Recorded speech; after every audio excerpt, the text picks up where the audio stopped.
Hi guys, good evening. Hope you are doing well. In this video, I will explain about SOC KPI metrics. So KPI full form is key performance indicators. For 24/7 SOC environment, we do have couple of metrics.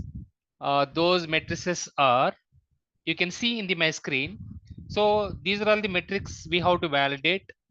If you want to implement 24/7 SOC operations for each and every project or every client, whatever we are working on.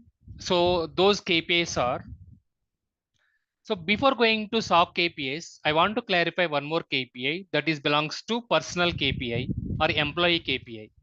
So employee KPI is depending on completely performance growth or appraisal growth year on year. So year on year, every company from April to March, they will validate.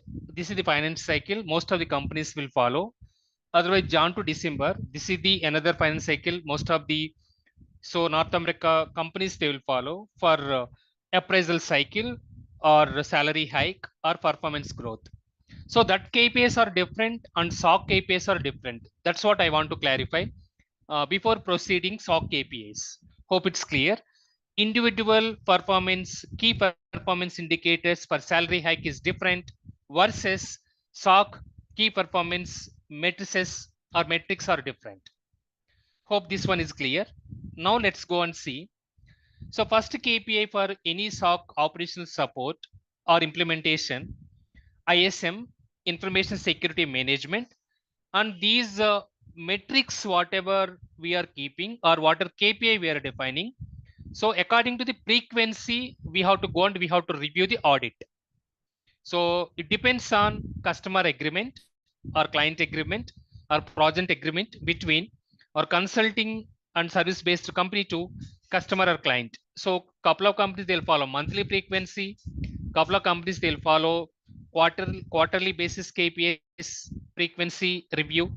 Couple of companies they'll follow annual and couple of companies they'll follow off yearly as well. It depends. So, but anyway, in this screenshot, I given monthly basis. So first KPI is ISM, information security management. So most 100% it's very difficult to achieve all these key performance indicators or KPIs. At least if you are achieving 98 to 95 in between, that's more than sufficient. So under the first ISM, information security management, so these things will fall under the, for example, cyber resilience, and also we have successful workstations updating, patch updates, vulnerability management update, zero vulnerability identification, and also we have accuracy and also enrolling of the workstations or patch management console, VAPT. Okay, so uh, VAPT, whatever vulnerabilities and pen test, so client will identify those mitigations we have to take care. And also even we have to coverage all the tools like EDR or firewall or proxy. So or DLP, or is there any tools, whatever they are keeping under the so project. So we have to review all those. Basically depends. So it's not the same KPI for each and every project and every client, whatever we are supporting. Hope it's clear. So that is first part, ISM, information security management KPI. Second one is change management security issues. So couple of times what we have to do, for example, we have to upgrade firmware or we have to upgrade so any other tools like a firewall or SIM tool or EDR tools or vulnerability management tools or proxies or NIDS, NAPS. So whatever tools they are keeping under the scope of the work, that is called SOW. So we have to go and we have to verify.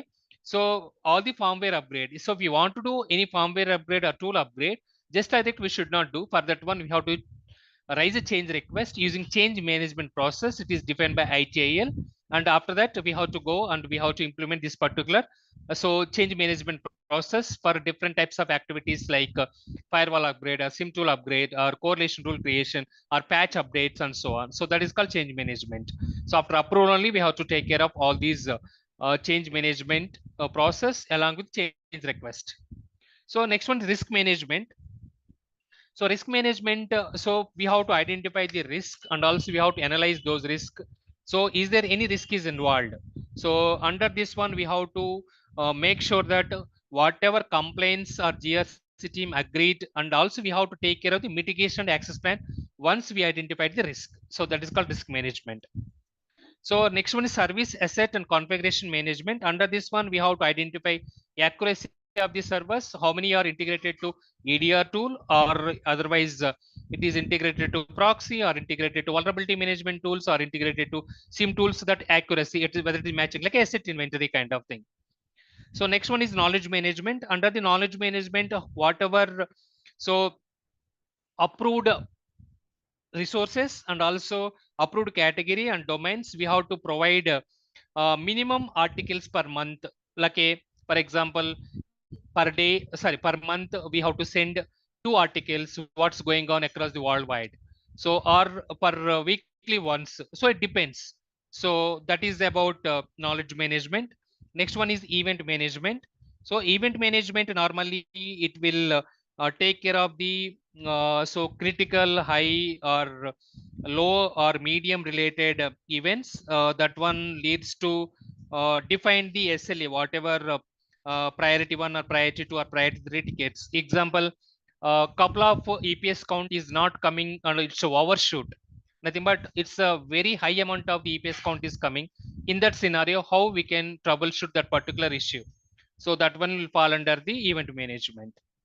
So even parsing related issues and indexing related issues also will fall under the event management. That is also one of the KPI we have to review regularly. Next one is incident management. Under this incident management, we should make sure that all the incidents, whatever we are raising, it's covered or not, and also support, and also number of percentage incidents incorrectly categorized based on the attack wise, and also how many are false positive and true positive, and also we have to define the knowledge base articles, and also we have to open the tickets and close the tickets and on hold tickets or pending tickets and cancel duplicate or tickets. All those incident management we have to take care using ticketing tools or inbuilt case management tools. Next one is request fulfillment. Whenever any client is providing some of the requests to us. So for example, support coverage 24/7, and also we can categorize the number of instance and also tickets it's open. So those its request is based on completely so client requirement or business requirement. Next one is problem management. So in the problem management, we have to identify proactive issues, whatever we identified in the SOC operations. So those problems we have to solve. So for example, monthly 2 or monthly 1 or maybe quarterly 3 or 4, something like that. For example, so we are receiving a lot of false positive in the SIM tool for SOC operations. We have to reduce that false positives. So that is one of the problems we identify. So we can fix that particular issue. So in the similar way, parsing related issues are happening regularly, and whatever raw logs are integrated SIM tool, those logs are not parsing by SIM tool. In that scenario, we can go and we can fix that particular problem. Same thing, it is related to indexing and so on. So these are the couple of problems we have to uh, sit with the respective client or customer, and we have to do the performance metrics measurement. So it's complete metric. Whenever we are referring metric, we have to make sure that always it should be in quantity. So quantity we have to prove it. Resource management, whatever resources, when you say resources, L1, L2 and L3 team. So how many L1, L2 and L3 team people are available? So whether they are supporting on call and whether they are available 24/7, whether they are providing, and also whether skill set is available or not. All those part of resource management. Next one is continual service improvement. So continual service improvement is completely depending on the so completion of all agreed. Okay, so what are preventive or corrective actions, and also a stabilization of the SOC operations, and also even we have to take care of the customized correlation, rule recreation, fine tuning, troubleshooting, new logs onboarding, all those things. It's like a continuous improvement. So SOC or SIM tool, it's not like a 1-day job or 2-day job we can complete and after that we can go and we can deploy the tool directly. It's not like that.